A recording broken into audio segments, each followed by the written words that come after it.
বুধবার বিকেলে বিএনপি নেতা ব্যারিস্টার জমির উদ্দিন সরকার এবং হান্নান শাহর নেতৃত্বে বিএনপির ৭ সদস্যের একটি প্রতিনিধি দল সিটি কর্পোরেশন নির্বাচন নিয়ে প্রধান নির্বাচন কমিশনারের সঙ্গে বৈঠক করেন। প্রায় ১ ঘণ্টা বৈঠকে সিটি কর্পোরেশন নির্বাচনে অংশ নিতে ইসির কাছে সব ধরনের সহযোগিতা চান তারা নেতাকর্মীদের অযথা পুলিশি হয়রানি বন্ধ, নির্বাচনী এলাকার আইন শৃঙ্খলা নিয়ন্ত্রণ করে লেভেল প্লেইং ফিল্ড নিশ্চিত করার দাবি জানান। এক দল ইলেকশন করবে, তাদের অফিস খুলে সবকিছু করে, আর আমরা পারবো না, এটা হয় না। অর্থাৎ একটা নির্বাচন করতে গেলে যে লেভেল প্লেইং ফিল্ডের দরকার, তার অন্যতম হলো আমরা যাতে অবাধে এবং সুষ্ঠুভাবে রাজনৈতিক ক্রিয়াকাণ্ড করতে পারি। আইন শৃঙ্খলা রক্ষার জন্যে কী কী প্রয়োজন, সেই জন্য সেনাবাহিনীর মোতায়েনের জন্য আমরা অনুরোধ করেছি।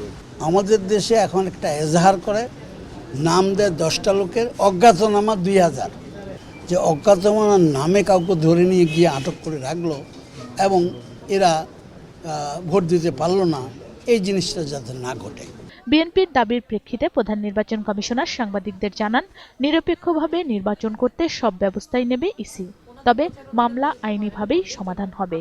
যে আইন মোতাবেক সুষ্ঠু নিরপেক্ষ স্বচ্ছ নির্বাচন করার জন্য যে সমস্ত করণীয় জিনিস, আমরা প্রত্যেকটি জিনিস করব। কেননা আদালতের ব্যাপারে তো আমাদের কিছু করণীয় না। যে সেনা মোতায়েনের ব্যাপারে আমাদের একটা মিটিং আছে আইন শৃঙ্খলা বাহিনীর 19 তারিখে, সেই মিটিংয়ে আমরা পরিস্থিতি বিবেচনা করে আমরা সিদ্ধান্ত নেব। ফাল্গুনী দত্ত, 21 টেলিভিশন, ঢাকা।